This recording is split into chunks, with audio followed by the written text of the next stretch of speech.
our unity is on the brink, Bronwyn. I don't think it's unreasonable to say that. We have some genuine problems here. It's not just in Australia, I want to stress. We aren't the only country that is getting angry with public officials telling us what to do. There's been riots in Paris. We've seen protests in Sydney and Melbourne, not that many people in the media have reported them.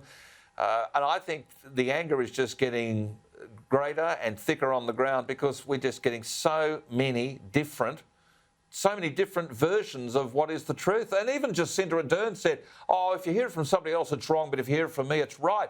I mean, oh boy, that is just like Adolf Hitler would have been proud of that kind of rubbish.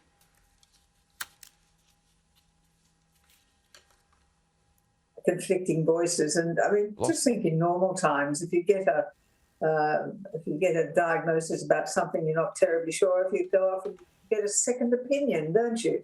And there's plenty of those in the medical profession, and that's what we're getting now. So we're seeing governments now simply playing politics when they stand up there every day and say, oh, we're just following the medical advice. No, you're not. You're the government. You are the people who are supposed to be acknowledging advice given to you from all quarters, and then you make the decision.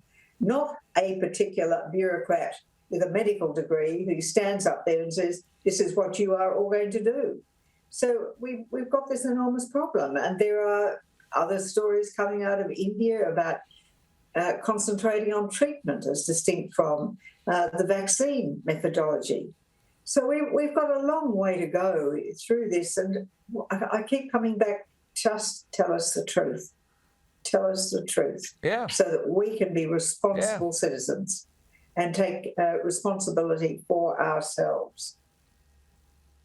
Well, I think that's the point where I've got to, Lisa. I think if you trust the people, and as Bronwyn says, tell us the truth, most people can be trusted to care about most people most of the time. I think people can be trusted with the truth. And yet you're getting this news we've seen this week of where Daniel Andrews and his government have spent millions of dollars getting advice on how to basically manipulate us. What are the buttons they have to push? That fear is the big way to get a community compliant.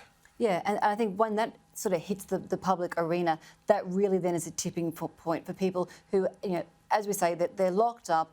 We've had businesses would rather have their doors open and have customers in their business working, making money so that they can pay the bills, put food on the family table. They don't want some paltry $2,000 government handout when they could be making much more. They want their livelihoods. They want their life back. They don't want to be locked down. And more importantly, as Bronwyn said, they want the truth. And the problem is everybody is just so confused. When you talk about vaccines, people are confused about what's safe, what isn't, what can they take, what can't they, right down to even mask wearing. So take, for example, here in Queensland, and this was a real bee in my bonnet. So we've had another week of mandated mask wearing in Queensland. And look, compared to the 12 million people tonight who are locked down, including Bronwyn, across this country, that's, a small price to pay.